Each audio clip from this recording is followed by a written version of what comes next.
can you share your journey that led you to um, Super Brave? Let's just talk about that. Wow. Book out there we're going to talk about, but what's that journey? I mean, where to begin? It is a lot of what you said, but so much more. In terms of the beginning, really being this misdiagnosis for 5 years, which we don't really think about, but can be so scary, for so many people who have symptoms. In my case, my symptoms mirrored so many other illnesses. So I was diagnosed with basically everything, hospitalized for basically everything, and then released. With we don't know what you have, and Right. you do not have blood clots in the lung. You don't have an autoimmune, So I was left in the dark for a long time. And what that does is it sort of inspires you to take matters into your own hands because nobody knows what's happening. So that obviously led to a diagnosis 5 years later when I was so sick that there was no option other than a diagnosis. And that was not good. That was when I was given days to live. And that's a difficult thing, of course, to hear.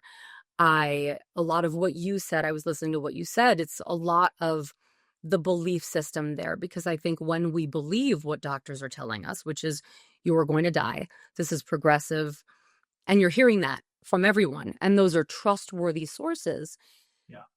you have to believe something different, or I really do believe you could die. Your mind, and as you were saying, everything has to align. Everything has to align to a different future, to a different story, essentially. So I ended up at home.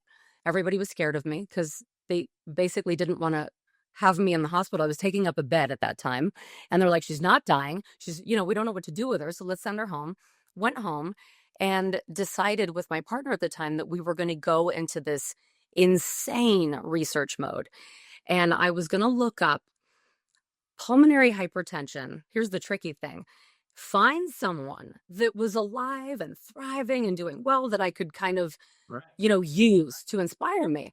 Right. Now, so depressing, I can't even tell you. Everywhere I looked, it was death, progressive, no hope, no medicine will help you now because I had something else called PVOD and I couldn't be medicated because of PVOD. So, or very, very little medication was okay for me because one hurts the other. So, long story again, shortened, we decided to take matters into our own hands. I didn't exactly stray from the medical protocol, but I did go my own way. And that's a whole other story of what that became, which is these 5 principles that ultimately helped me rewrite my story